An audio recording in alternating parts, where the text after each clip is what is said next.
If you're like most people who have been relying on your 401k or your IRA or safe stocks and bonds to create wealth and save for retirement, you could be in trouble.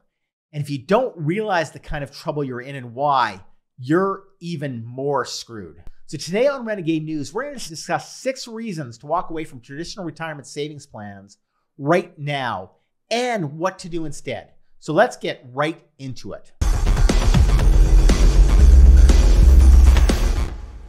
Welcome back to Renegade News. I'm your host, Glenn Kowalski. Every week on this channel, you'll hear the latest strategies and tactics for breaking free from the system, paying less tax, and living anywhere in the world that you want. In the last 20 years, there have been 2 market crashes, and both of those are tamer than what we're living through right now. Those ones took away 50% of most people's retirement savings. Well, even at current rates, you're going to lose 25 to 33% of your savings taxes, according to the Center for Retirement Research. Next, you have the fees that you're paying on your 401k, your 401(k), and your IRA.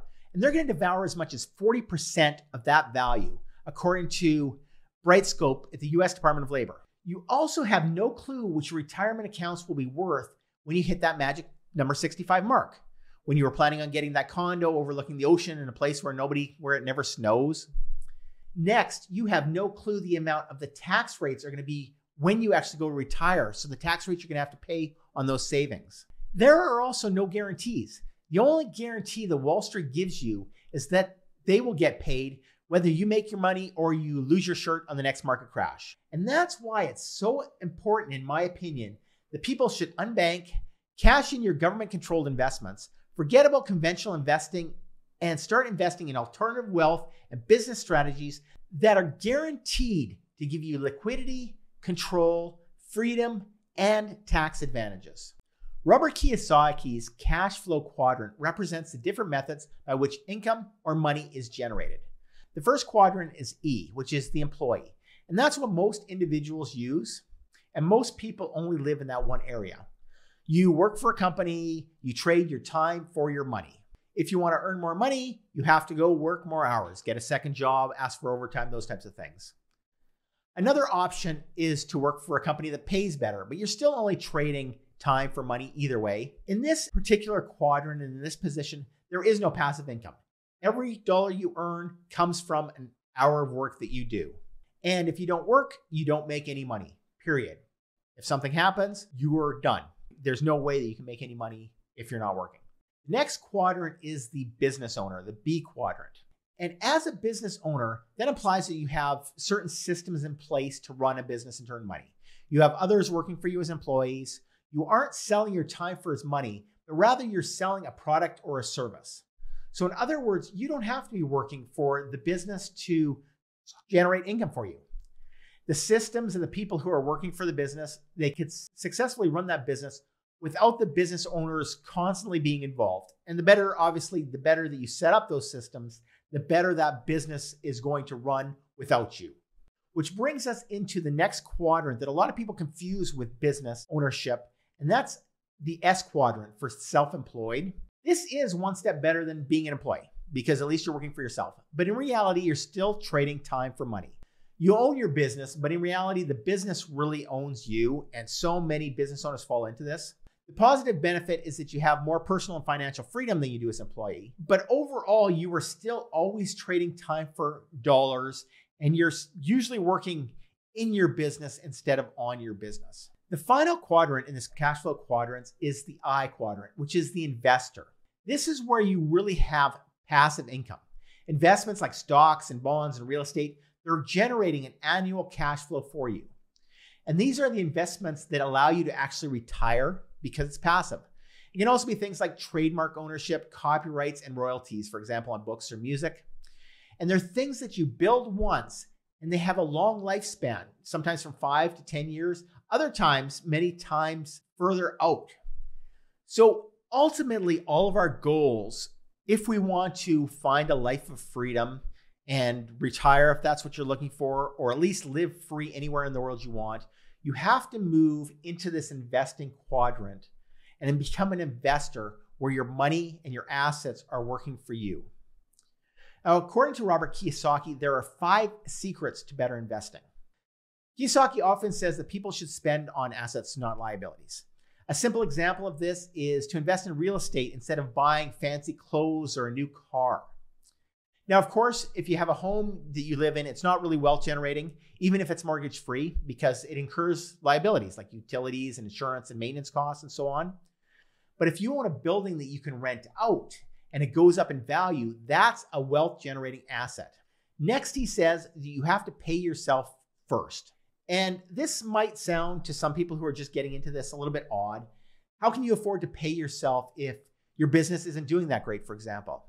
How can you pay yourself first if you need money to invest in new ideas or in new assets? Well, this all has to do with being really good at budgeting first. To build wealth, you have to start earning some money. By this, it means that you have to pay yourself something like a salary and pay yourself first. Sure, you have to pay bills and other expenses, but money has to start going into your pocket too. I love the book Profit First. Look it up on Google. It's an amazing book. If you're running a business, it makes so much sense as a policy in your business. That's an aside to what we're talking about. But it shows you the power of actually allotting money before you spend it into the right places so you're paying yourself first. And when you pay yourself first, you're going to be able to save some of that money. Once you have that money saved up, then you don't have to spend it and you can start to invest in these assets that start to increase your cash flow and will eventually make you rich. Next, you need to know and understand that not all debts are necessarily bad. Now, I am not a fan of debt, and this is a personal decision that you have to make in how you want to actually use your debt. But there is debt that is definitely bad debt, and there's some debt that isn't.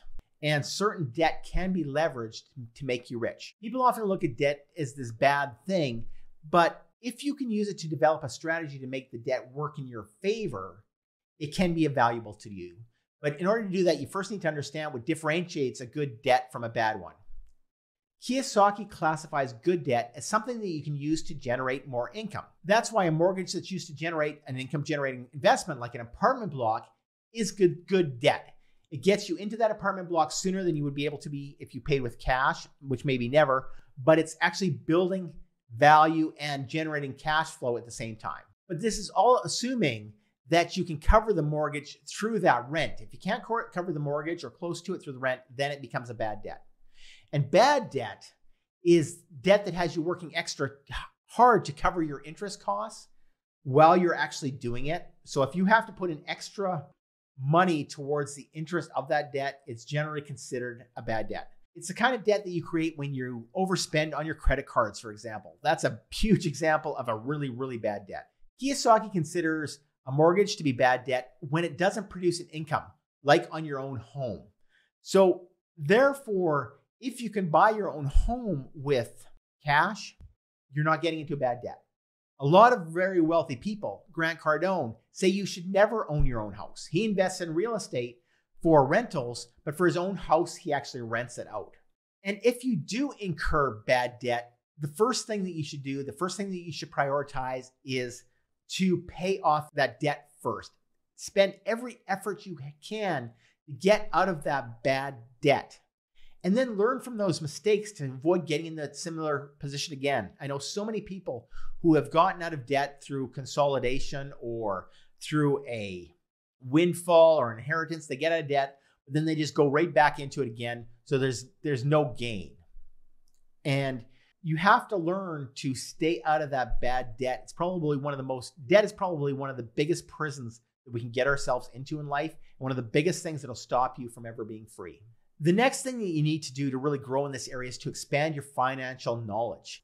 And there's no better way to create wealth than understanding and having that education. So here's one of the open secrets that Kiyosaki shares very often when he's speaking, that it's not just about how much you learn once and applying that knowledge and keeping that knowledge moving forward. You have to continue to get smarter all the time. The strategies of today may not work so well tomorrow. The strategies of yesterday may come back. You don't know. And you can't spot new opportunities if you don't learn about them. And you can't implement new strategies if you can't understand them. Next, and we talked about this before in the context of debt, but you have to learn from your mistakes. Failure breeds success, some might say. Kiyosaki agrees with this idea and admits that many failures is one of the secrets of his success. When he worked for Xerox, he struggled a lot in sales, which is a stark contrast to what people know about him today. So he took up volunteering to practice asking for donations and to learn how to become a better salesperson. And above all, remember, if you fail, it's not the end of the world as long as you learn from it. Most business owners learn the most from their mistakes, not from their successes. But you have to adopt the right mindset and you have to continue to push forward when those mistakes happen. There's a game out there that Robert Kyosaki developed called Cash Flow, which is the ultimate board game to put your financial skills to the test and learn how to escape the rat race in the comfort of your own home. I've played this game with friends and it is so fun, and it's a realization of Robert Kiyosaki's vision for an interactive tool to teach investing and wealth building. And it really does make you think and make you get creative in your strategies. And you can actually make up some of the kind of rules as you go along, which makes it even funner. But if you play this game with some other smart people who are interested in learning, it really is a great way to learn. I'll put a link to it in the first pinned comment. And I really do think that you're going to enjoy it. But wealth building strategies change all the time. And so does learning how to protect it within this unfree world. So don't forget to subscribe to Renegade News for the latest strategies and tactics on breaking free from the system, paying less tax, and living anywhere in the world you want. And check out the video you see on the screen right now for more information on Bitcoin, cryptocurrency, tax reduction, places to live, and other information for finding more freedom in this unfree world. I'm Glenn Kowalski from Renegade News, and I'll see you over there.